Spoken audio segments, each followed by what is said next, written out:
नमस्कार दोस्तों, मेरा नाम रिजवाना शेख है। जीत आपकी बुक पार्ट 13 कंटिन्यू करती हूँ। हमारी ज़िंदगी एक पहिए की तरह है जिसमें 6 तीलियाँ लगी होती हैं। पारिवारिक, हमारे परिजन ही हमारे जीने और जीविका कमाने का मकसद हैं। आर्थिक, हमारा करियर और वे चीज़ें जिन्हें पैसों से ख़रीदा जा सकता है। शारीरिक, हमारी सेहत जिसके बगैर किसी चीज़ का कोई मायने नहीं है। मानसिक, हमारा ज्ञान और हमारी बुद्धि। सामाजिक, हर व्यक्ति और संगठन की कुछ सामाजिक जिम्मेदारियां हैं जिनको पूरा न किए जाने पर समाज टूटने लगता है। आध्यात्मिक, हमारे जीवन मूल्य, नैतिकता और चरित्र को दर्शाते हैं। इनमें से कोई भी तीली अपनी जगह से खिसक जाए तो हमारे जीवन का संतुलन डगमगा जाता है। थोड़ा समय निकालकर सोचिए, अगर 6 में से कोई एक तीली न रहे तो जीवन कैसा होगा। संतुलन। सन 1923 में दुनिया के सबसे अमीर व्यक्तियों में से 8 लोग मिले। अंदाज़ा लगाया गया कि उनकी संपत्ति का जोड़ अमेरिकी सरकार की उस समय की कुल संपत्ति से भी ज़्यादा थी। इन लोगों से ज़्यादा कौन जानता था कि जीविका कैसे कमाई जाती है और दौलत कैसे जोड़ी जाती है। अब आइए देखें 25 साल के बाद इनके साथ क्या हुआ। सबसे बड़े स्टील कंपनी के मालिक चार्ल्स श्वाब उधार की पूंजी पर 5 साल तक जिए और फिर वे दिवालिया होकर मर गए। सबसे बड़ी गैस कंपनी के प्रेसिडेंट हावर्ड हबसन पागल हो गए। एक बहुत बड़े व्यापारी आर्थर क्यूटन दिवालिया होकर मर गए। न्यूयॉर्क स्टॉक एक्सचेंज के प्रेसिडेंट रिचर्ड ह्यूटनी को जेल जाना पड़ा। राष्ट्रपति के कैबिनेट सदस्य अल्बर्ट फॉल को जेल से इसलिए छोड़ दिया गया ताकि वे अपने जीवन के अंतिम दिन घर पर बिता सकें। वॉल स्ट्रीट के सबसे बड़े सट्टेबाज जेसी लिवरमोर ने आत्महत्या कर ली। दुनिया के सबसे बड़ी एकाधिकार कंपनी के प्रेसिडेंट इवार क्रूजर आत्महत्या कर ली। बैंक और इंटरनेशनल सेटलमेंट के प्रेसिडेंट लियान फ्रेजर ने भी आत्महत्या कर ली। ये लोग पैसा कमाने में तो माहिर थे, लेकिन यह भूल गए थे कि ज़िंदगी को कैसे बनाया जाए। ऐसी ही कहानियाँ लोगों के मन में भ्रम डालती हैं कि पैसा ही सब बुराइयों की जड़ है। सच यह नहीं है। इनकी समस्याओं की वजह पैसा नहीं था। पैसा भूखे को खाना, गरीब को दवाई और ज़रूरतमंद को कपड़ा देता है, लेकिन पैसा सिर्फ लेन देन का जरिया है। दरअसल उन्होंने पैसा कमाने के लिए ज़िंदगी की बाकी 5 तीलियों की ज़रूरत को नज़रअंदाज किया और यही उनके पतन का कारण बना। हमें 2 तरह की शिक्षा चाहिए। एक वह जो हमें रोजी रोटी कमाना सिखाए, दूसरी वह जो हमें जीने का ढंग सिखाए। कुछ ऐसे लोग हैं जो अपने काम में इतने व्यस्त होते हैं कि वे अपने परिवार, सेहत और सामाजिक जिम्मेदारियों को नज़रअंदाज कर देते हैं। मज़े की बात यह है कि उनसे पूछने पर वे ऐसा क्यों करते हैं, उनका जवाब होता है कि वे यह सब अपने परिवार के लिए ही तो कर रहे हैं। जब हम घर से निकलते हैं तो हमारे बच्चे सो रहे होते हैं। जब हम घर लौटते हैं तब भी वे सो रहे होते हैं। 20 साल बाद हम पाते हैं कि वे सभी हमें छोड़कर चले गए। अब हमारा परिवार ही नहीं रहा। बड़े दुख की बात है। आमतौर पर सुना जाता है कि परिवार के साथ संख्या क्या नहीं बल्कि गुण का समय बिताना चाहिए, यानी अधिक समय नहीं बल्कि बेहतर समय बिताना चाहिए। ज़रा इसके बारे में सोचकर देखिए, क्या यह वास्तव में सही है।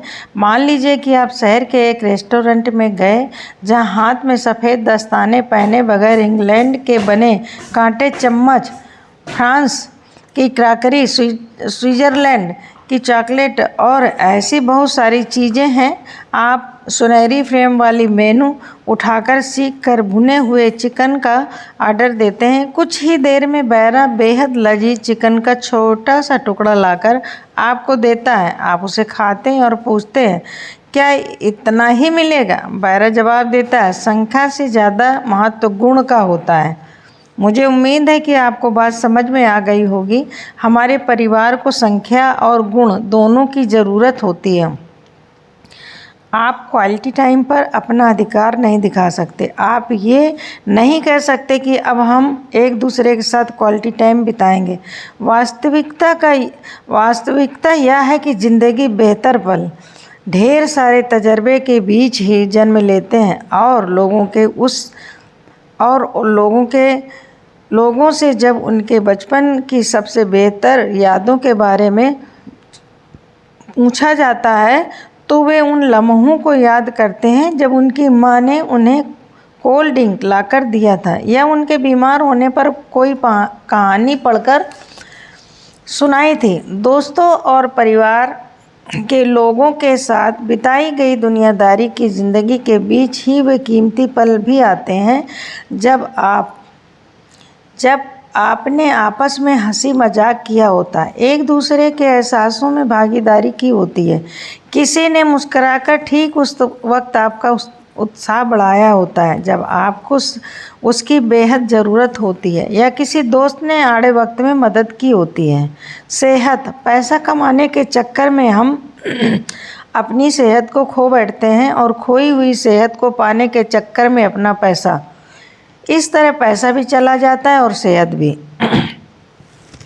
सामाजिक दायित्व, पैसा कमाने के चक्कर में हम अपने सामाजिक दायित्वों को नज़रअंदाज करते हैं और समाज में गिरावट आने देते हैं, या हम नहीं सोचते कि किसी दिन खुद भी इस हालत के शिकार बन जाएंगे। अपने लक्ष्यों को जांचें परखें। जो इंसान किसी चीज़ पर निशाना ही नहीं लगाता वह चूकेगा। क्या छोटे लक्ष्य बनाना ही सबसे बड़ी गलती? जीतने वाले लक्ष्य को देखते हैं और हारने वाले रुकावटों को। हमारे लक्ष्य इतने बड़े होने चाहिए कि हमें प्रेरणा दे सकें, मगर असलियत से इतनी दूर भी ना हो कि हम निराश हो जाएं। हम जो कुछ भी करते हैं या तो हमें लक्ष्य के करीब ले जाता है या उससे दूर। हर लक्ष्य इन पैमानों पर तौला जाना चाहिए। क्या यह सच है?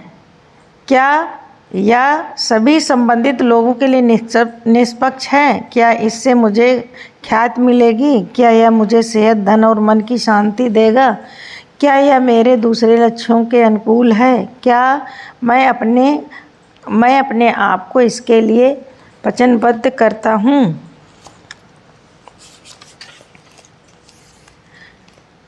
अगर मेरा लक्ष्य सेहतमंद बनना हो लेकिन जेब में पैसा न हो तो यह बिल्कुल साफ है कि यह व्यवहारिक नहीं। इसका मतलब यह है कि इसका तालमेल हमारे दूसरे लक्ष्यों के साथ नहीं। एक इंसान दुनिया में जितना चाहे धन कमा सकता है, लेकिन अगर वह अपनी सेहत और परिवार को खो देता है तो क्या उस धन की कोई कीमत है? कोई व्यक्ति नशीली दवाएं बेचकर करोड़ों रुपए कमा सकता है, लेकिन फिर उसे बाकी ज़िंदगी कानून से भागते हुए बितानी पड़ेगी। इस तरह का व्यवहार गैरकानूनी, सामाजिक जिम्मेदारी से परे और मन की शांति तथा ख्याति को छीनने वाला होता है।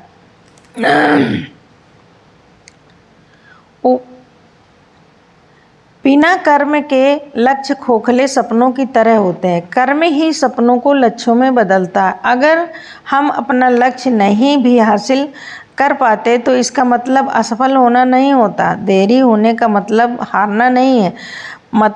इसका मतलब यह है कि अपने लक्ष्य को पाने के लिए फिर से योजना बनाने की ज़रूरत है। जैसे एक कैमरे को तस्वीर लेने के लिए फोकस करना पड़ता है, वैसे ही हमें भी सफल जीवन पाने के लिए लक्ष्य बनाने की ज़रूरत पड़ती है। अपने ऊपर इस डर को कभी हावी न होने दें कि किसी काम को करने में कितना समय लगेगा। यह समय किसी न किसी तरह बीत ही जाएगा, लेकिन हमें उस बीतने वाले समय का बेहतर से बेहतर उपयोग करने की कोशिश करनी चाहिए। हमारे लक्ष्यों और नैतिक मूल्यों के बीच तालमेल होना चाहिए। हमारे लक्ष्य हमारे जीवन को अर्थ देते हैं। यह सफलता की ओर पहला कदम है। चांद बनने का लक्ष्य बनाएं। अगर आप चूक भी गए तो एक तारा तो बन ही जाएंगे। बाधाएं ऐसी डरावनी चीज़ें हैं जो लक्ष्य से आंखें हटने पर आपको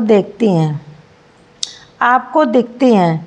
इस दुनिया में हम सभी के जीवन में एक उद्देश्य है और हर इंसान का अलग अलग हो सकता है। किसी आर्केस्ट्रा में अगर हर कोई एक ही बाजा बजा रहा हो तो वह सुनने में शायद अच्छा नहीं लगेगा। छोटी योजनाएं न बनाएं, उनमें इंसान के दिलों में जोश भरने वाला जादू नहीं होता। बड़ी योजनाएं बनाएं, पूरी आशा के साथ ऊंचाई की ओर बढ़ें और काम करें। इससे कोई फ़र्क नहीं पड़ता कि हम कहाँ हैं, महत्व इसका है कि हम किस दिशा में जा रहे हैं। बिना किसी उद्देश्य के मेहनत और साहस भी बेकार होते हैं। चिंता गलत लक्ष्य बनाने की ओर ले जाती है। चिंतित आदमी उन बातों के बारे में सोचता रहता है जिन्हें वह घटित होते नहीं देखना चाहता।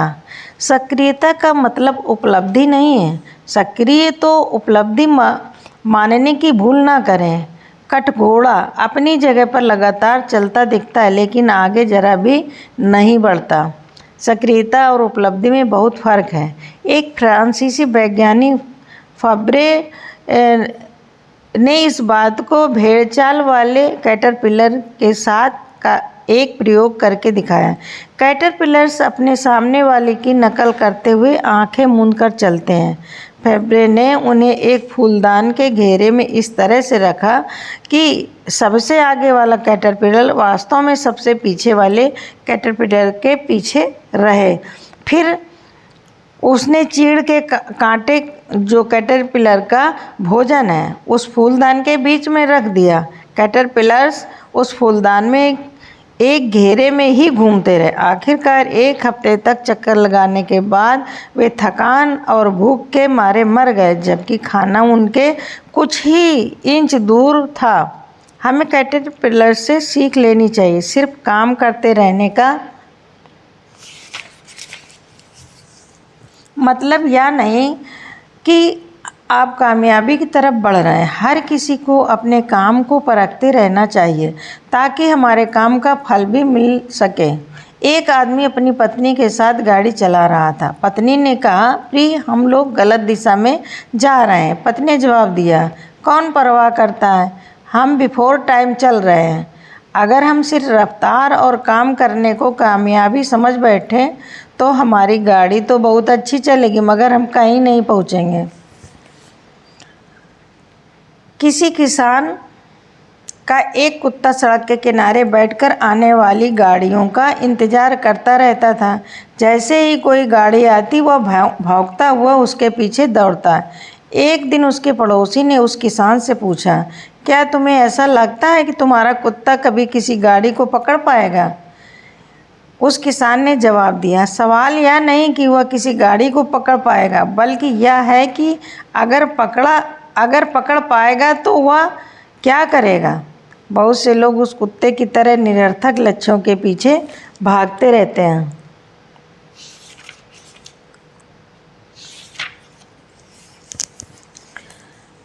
अब हम पर बीती बातों के लिए किसी पर इल्ज़ाम लगाने की नहीं, बल्कि भविष्य के लिए काम करने का ढंग तय करने की जिम्मेदारी है। जब एक बच्चे का जन्म होता है तो खुशियाँ कौन मनाता है? माँ बाप, रिश्तेदार और दोस्त। लेकिन रोता कौन है? वह बच्चा। जब हम इस दुनिया से जाते हैं तब इसका उल्टा होना चाहिए। हमें खुशी और संतुष्टि होनी चाहिए कि हमने दुनिया को जैसा पाया था उससे बेहतर छोड़कर जा रहे हैं। दुनिया को रोने दें कि उसने एक ऐसी अच्छी आत्मा को खो दिया जिसके जाने से दुनिया थोड़ी गरीब हो गई। हिंदू फिलॉसफी का मानना है कि जब अच्छे इंसान इस दुनिया से जाते हैं तो मरते नहीं, उनका नाम उनके अच्छे कामों की वजह से सदा अमर रहता है। याद कीजिए, आपने ऐसे किसी आदमी की प्रशंसा आखिरी बार कब सुनी थी? जब लोग इनकी प्रशंसा करते हैं तो आम तौर पर उन व्यक्ति द्वारा जीवन में किए गए छोटे से छोटे दयालुता भरे कामों की चर्चा कर रहे होते हैं।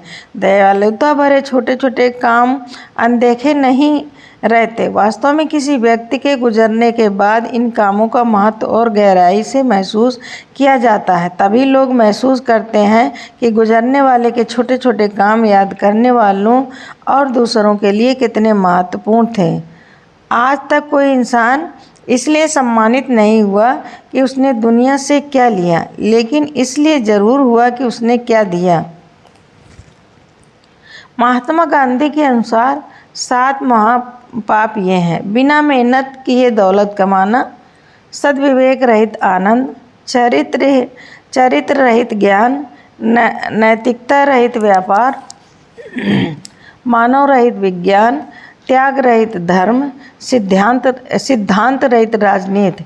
इनमें से हर विकृत मूल्यहीनता दर्शाती है। हम अपने जीवन मूल्यों को किस तरह परखते हैं? मेरे ख्याल से इसकी 2 ही कसौटियाँ हैं। सबसे ऊंची कसौटी ममा टेस्ट कहलाती है। हम कुछ भी कर रहे हों, घर या बाहर, अकेले में या किसी के साथ, अगर मूल्यों का सवाल हो तो खुद से पूछे, अगर मेरी माँ देख रही होती कि मैं क्या कर रहा हूँ तो क्या वह गर्व करती और कहती शाबाश मेरे बच्चे, या वह सर में से सिर झुका लेती? आपके जीवन मूल तुरंत स्पष्ट हो जाएंगे अगर हम ममा टेस्ट पास कर लें। अगर दूसरे सभी टेस्टों में फेल हो जाएं तो भी हम पास हैं, और अगर हम ममा टेस्ट में फेल हो गए और बाकी सभी टेस्टों में पास हो गए तो हम फेल हैं। अगर ममा टेस्ट से जवाब नहीं मिलता तो हमारे पास एक और टेस्ट है जिसे कहते बाबा टेस्ट। हम कुछ भी कर रहे हों, घर या बाहर, अकेले में या किसी के साथ, अगर मूल्यों का सवाल हो तो खुद से पूछें, अगर मेरे बच्चे मुझे यह काम करता हुआ देखें तो क्या मैं चाहूँगा कि वो इसे देखें, या मैं शर्मिंदा हो जाऊंगा? एक बार फिर शंका के बादल जल्दी ही छट जाएंगे और आपको अपना जवाब मिल जाएगा। अगर ये दोनों टेस्ट किसी इंसान के जीवन मूल्यों को नहीं परख पाते तब वह इंसान नहीं है। लगातार संपर्क में आने से जो असहनीय है वह भी स्वीकार करने लायक हो जाता है और फिर हम उसमें उलझ जाते हैं। जब हम इन असहाय चीज़ों को स्वीकार करने लगते हैं तो इन्हें उचित बताने लगते हैं। समय बदल रहा है। हम युवा पीढ़ी में नैतिक मूल्यों में गिरावट की बात करते हैं। अफसोस जाहिर करते हुए हम कहते हैं कि उनका आखिरकार क्या होगा। लेकिन उन पर उंगली उठाने से पहले आइए देखें कि दोष किसका है। हमें याद रखना चाहिए कि नैतिक मूल्य, अच्छी आदतें और सद्गुण पैदाइशी नहीं होते, वे सीखे जाते हैं। अगर हम आने वाली पीढ़ियों पर सकारात्मक असर डालना चाहते हैं तो हमें अपनी प्राथमिकताएं सही ढंग से निर्धारित करनी चाहिए।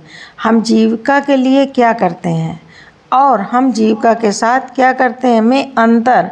पैसा हर काम की कीमत नहीं होता। माँ बाप बच्चों की परवरिश इस उम्मीद से नहीं करते कि बदले में उन्हें पैसा मिलेगा। बहुत से लोगों के पास काफ़ी पैसा है मगर वे फिर भी गरीब हैं। हमारा लक्ष्य होना चाहिए कि हमारे पास पैसे भी हों और हम मानसिक स्तर पर अमीर भी हों। हम लोगों की ज़िंदगी का सबसे दुर्भाग्यपूर्ण पहलू यह है कि कई लोग पैसा बिना कमाए ही हासिल करना चाहते हैं। दुनिया की सबसे अच्छी और सबसे सुंदर चीज़ों को ना तो देखा और ना ही छुआ ही जा सकता है, उन्हें दिल से महसूस किया जाना चाहिए। मेहनत इंसान को पैसे की कीमत सिखाती है। इसीलिए यह बहुत ज़रूरी है कि माँ बाप अपने बच्चों को यह बात बताएं, सिखाएं। मुझे युवा पीढ़ी के बारे में सोचकर बहुत दुख होता है कि वह मूल्यों को सीखे बिना दौलत विरासत में पा लेते हैं। सही शिक्षा और निर्देशन न मिलने की वजह से वे हर चीज़ को पैसे से तौलते हैं। उनका मानना है कि हर चीज़ बिकाऊ है और हर चीज़ की कीमत है। वास्तव में यह सच नहीं है। चरित्र अमूल्य है। एक अंग्रेजी फिल्म इंसिडेंट प्रपोजल में यह बात साफ रूप में दिखाई गई है, जिसमें दिखाया गया है कि एक बार बेविचार करने की कीमत 10 लाख डॉलर भी हो सकती है। लोग रातों रात सफल होना चाहते हैं, चाहे उन्हें अपनी आत्मा को ही क्यों न बेचना पड़े, लेकिन फिर भी बात नहीं बनती। ऐसा इसलिए है कि सच्चे जीवन मूल्य अमूल्य होते हैं। जैसे ही मूल्यों की कोई कीमत लग जाती है तो वे अपनी कीमत खो बैठते हैं।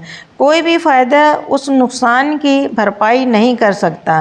पैसे का होना और उससे खरीदी गई चीज़ों का होना ठीक है, मगर पैसे कमाने के दौरान हम उन चीज़ों को नहीं खोना चाहते जो अनमोल हैं, जिसे पैसा नहीं खरीद सकता।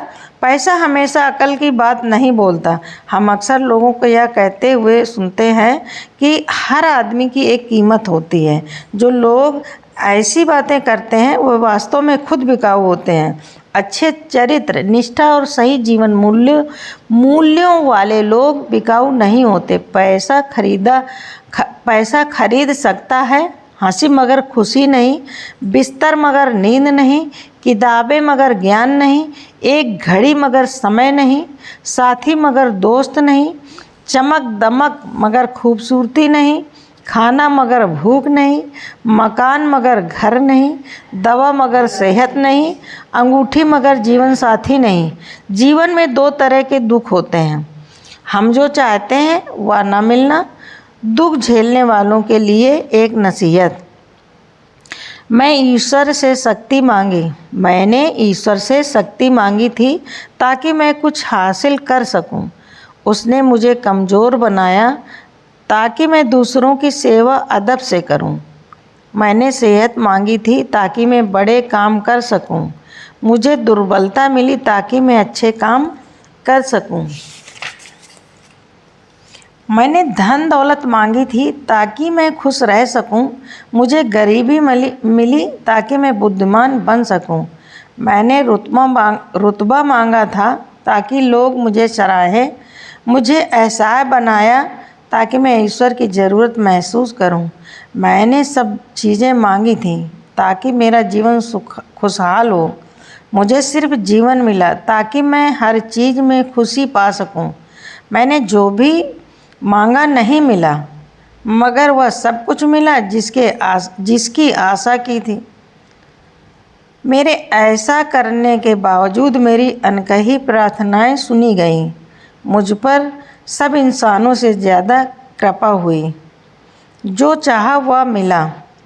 जब हमारे जीवन मूल्य स्पष्ट ना हो तब हमारी इच्छाओं का पूरा होना ज़्यादा दुखदायी हो सकता है। राजा मिदास की कहानी यही बताती है। मिदास का स्पर्श। हम सभी लालची राजा मिदास की कहानी जानते हैं। उसके पास सोने की कमी नहीं थी, लेकिन सोना जितना बढ़ता हुआ और अधिक सोना चाहता। उसने सोने को खजाने में जमा कर लिया था और हर रोज़ उसे गिना करता था। एक दिन जब वह सोना गिन रहा था तो एक अजनबी कहीं से आया और बोला, तुम मुझसे ऐसा कोई भी वरदान मांग सकते हो जो तुम्हें दुनिया में सबसे ज़्यादा खुशी दे। राजा खुश हुआ और उसने कहा, मैं चाहता हूँ कि जिस चीज़ को छूऊं वह सोना बन जाए। अजनबी ने राजा से पूछा, क्या तुम सचमुच यही चाहते हो? राजा ने कहा, हाँ। तो अजनबी बोला, कल सूरज की पहली किरण के साथ ही तुम्हें किसी चीज़ को छूकर सोना बना देने की ताकत मिल जाएगी। राजा ने सोचा कि वह सपना देख रहा होगा, यह सच नहीं हो सकता। लेकिन अगले दिन जब राजा नींद से उठा तो उसने अपना पलंग छुआ और वह सोना बन गया। वह वरदान सच था। राजा ने जिस चीज़ को भी छुआ वह सोना बन गई। उसने खिड़की के बाहर देखा और अपनी नन्ही बच्ची को खेलते पाया। उसने अपनी बिटिया को यह अजूबा दिखाना चाहा और सोचा कि वह खुश होगी, लेकिन बगीचे में जाने से पहले उसने किताब पढ़ने की सोची। उसने जैसे ही उसे छुआ वह सोने की बन गई। वह किताब को पढ़ न सका। फिर वह नाश्ता करने बैठा। जैसे ही उसने फलों और पानी के गिलास को छुआ वे भी सोने के बन गए। उसकी भूख बढ़ने लगी और वह खुद से बोला, मैं सोने को खा और पी नहीं सकता। ठीक उसी समय उसकी बेटी दौड़ती ही वहाँ आई और उसने उसे बाहों में भर लिया। वह सोने की मूर्ति बन गई। अब राजा के चेहरे से खुशी गायब हो गई। राजा सिर पकड़कर रोने लगा। वह वरदान देने वाली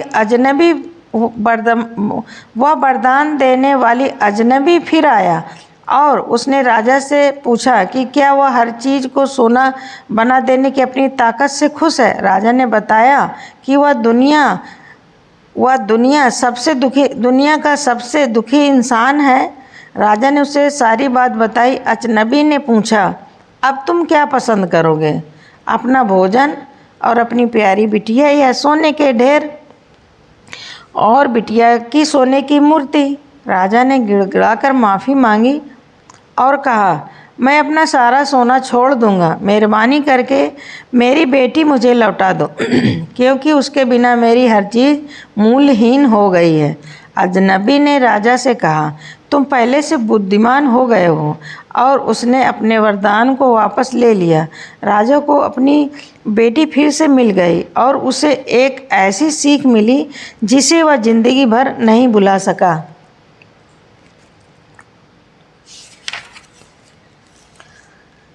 इस कहानी से क्या शिक्षा मिलती है? घटिया या विकृत जीवन मूल्यों से दुख ही मिलता है। कई बार इच्छा का ना पूरा होने से बड़ा दुख बन जाता है। फुटबॉल के खेल में तो खिलाड़ी बदले जा सकते हैं, पर ज़िंदगी के खेल में ना तो खिलाड़ी बदले जा सकते हैं और ना ही खेल दोबारा खेला जा सकता है।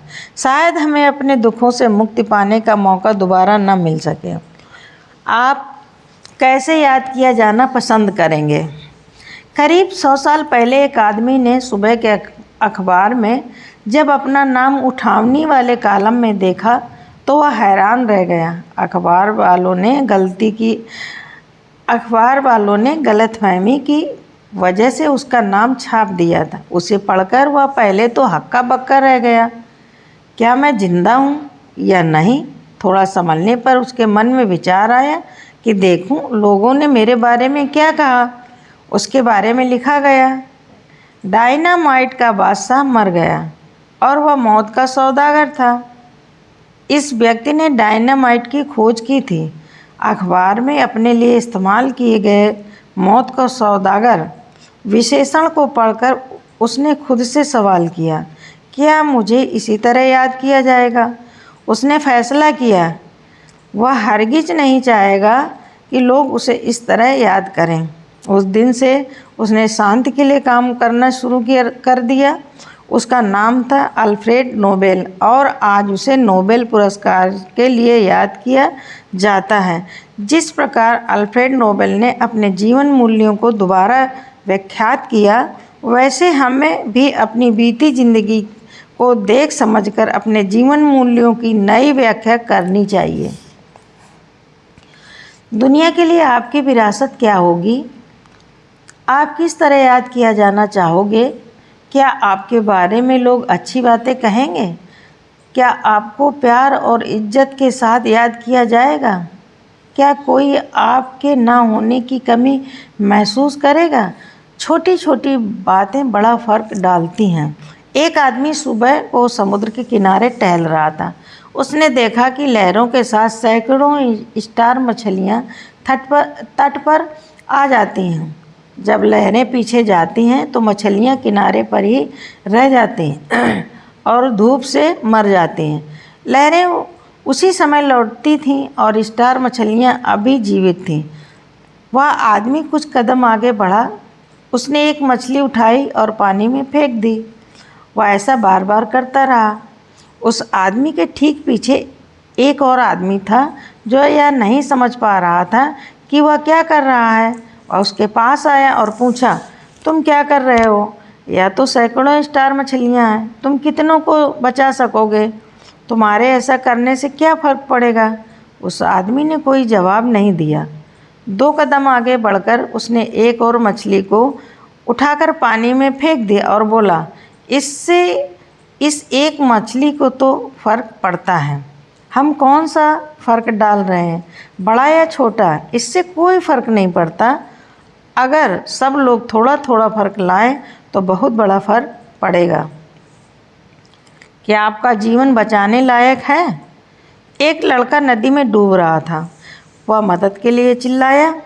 एक आदमी जो उधर से गुजर रहा था नदी में कूद पड़ा और उसने उस लड़के को बचा लिया।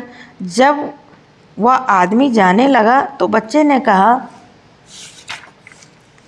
धन्यवाद। उस आदमी ने पूछा, किस लिए? लड़के ने जवाब दिया, मेरी ज़िंदगी बचाने के लिए। उस आदमी ने लड़के की आंखों को देखा और कहा, बेटा, जब तुम बड़े हो जाओ तो इस बात को साबित करना कि तुम्हारी ज़िंदगी बचाने लायक थी। यह सोचने का समय है, यह सचेत होने का समय। आत्मसंतुष्टि के बिना सफलता व्यर्थ है। यदि जीवन का कोई अर्थ और उद्देश्य ना हो तो आप कितना भी सम्मान, पैसा और शिक्षा हासिल कर लें, आपको ज़िंदगी में खालीपन और उदासी ही महसूस होगी। सेहत, पैसा, परिवार, समाज और जीवन मूल्यों के बारे में अपनी व्यक्तिगत सफलता की फिलॉसफी बनाने से ही सफलता की शुरुआत होती है। अगर हमारी ज़िंदगी में सफलता की साफ फिलॉसफी ना हो तो ख़याली पुलाव ही हमारे मार्गदर्शक बन जाएंगे। अगर हमारे पास सफलता की कोई फिलॉसफी नहीं है तो हम अनजाने में असफलता की फिलॉसफी को अपना लिया है। वचनबद्धता हमारे जीवन मूल्यों का एक बेहद ज़रूरी हिस्सा है। वचनबद्धता, जब हमारे जीवन मूल्य साफ होते हैं तो फैसला लेना और वचन निभाना आसान हो जाता। उदाहरण के तौर पर, आप दुश्मनों को अपने देश के राज बेचकर अपने देश के प्रति वचनबद्धता नहीं निभा सकते। अपने दोस्त के राज दूसरों को बताकर दोस्ती बरकरार नहीं रख सकते। भरसक कम काम करके आप अपनी नौकरी या काम के प्रति वचनबद्धता नहीं दिखा सकते। वचनबद्धता पूरा न करने का नतीजा बेईमान व्यवहार होता है। कोई रिश्ता, चाहे वह व्यक्तिगत हो या व्यावसायिक, अगर ऐसी बातों के बावजूद कायम रहे तो मुझे हैरानी होगी। मैं कोशिश करूँगा मगर मैं वचनबद्धता नहीं दे सकता। मैं इसे कर लूँगा मगर मेरे भरोसे मत रहना। अगर हो सका तो मैं आऊँगा मगर कम ही आशा करना। जब तक तुम कामयाब हो मैं तुम्हारे साथ रहूँगा। जब तक तुम्हारी सेहत अच्छी है मैं तुम्हारे साथ रहूँगा। जब तक मुझे कुछ और अच्छा नहीं मिल जाता मैं तुम्हारे साथ रहूँगा। अगर ये रिश्ते एक दूसरे पर भरोसा नहीं कर सकते तो मुझे समझ में नहीं आता कि दुनिया का काम कैसे चलेगा। माँ बाप, बच्चे, पति पत्नी, गुरु शिष्य, विक्रेता, ग्राहक, मालिक, कर्मचारी, दोस्त, इन रिश्तों के बुनियादी उसूलों पर भरोसा न कर पाने का एहसास किसी इंसान को पागल बना सकता है। हमारे सबसे मजबूत रिश्ते वचन के अदृश्य धागे से बंधे होते हैं। इन दिनों वादों को तोड़ना कोई बड़ी बात नहीं मानी जाती, लेकिन वचनबद्धता के बिना सभी रिश्ते खटाई में पड़ जाते हैं। वचनबद्धता की कमी रिश्तों में दरार डाल देती है और असुरक्षा बढ़ाती है। वचनबद्धता न होने पर लोग समझ नहीं पाते कि उन्हें असली रिश्तों में कितनी गहराई है। Thank you so much.